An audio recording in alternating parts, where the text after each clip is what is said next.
For more, we can cross to Rome and speak to our correspondent, Seema Gupta. Seema, tell us more about the events that are planned for today and for the rest of this week.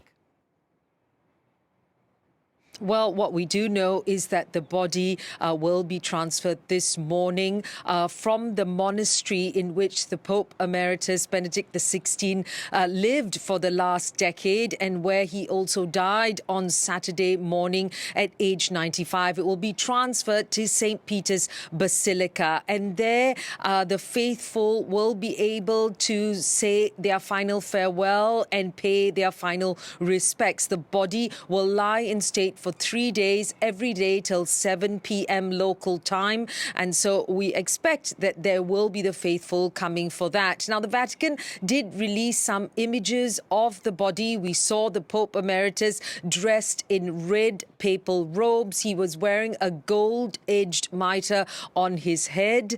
And the body was seen in the monastery, in the chapel of the monastery. But we will be seeing it from Monday onwards till Wednesday, Alliance State at St. Peter's Basilica. And then on Thursday, an unprecedented funeral. A sitting pope will preside over the funeral of a former pope. The Vatican has been very clear. They've said that this ceremony will be a solemn and simple affair, something that they said was requested by the Pope Emeritus himself. Now, he will then be buried in tombs that are underneath St. Peter's Basilica. Now, the actual details of the funeral, we don't have very much yet released by the Vatican, but what they have said is that they have only invited the delegations from Italy and from Pope Benedict XVI's native Germany. Only those two have been the officially invited. Others can attend, however, on a private capacity.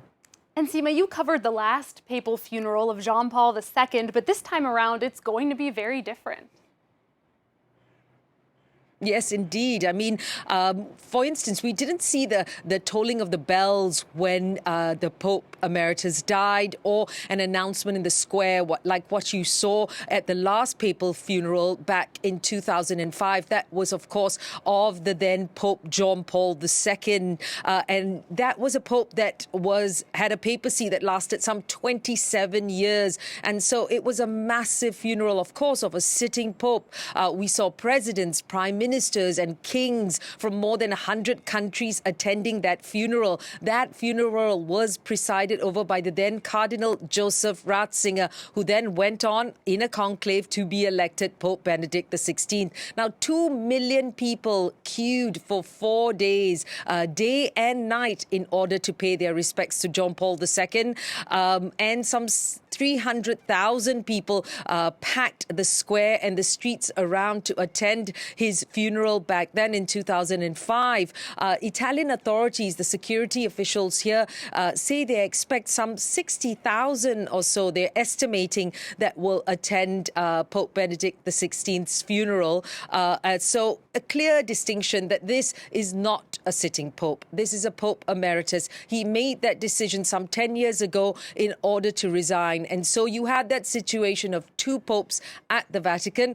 So it will be a very different kind of funeral, a different kind of mourning period. But clearly all begins today when the faithful will have that chance, as I said, to bid their final farewell.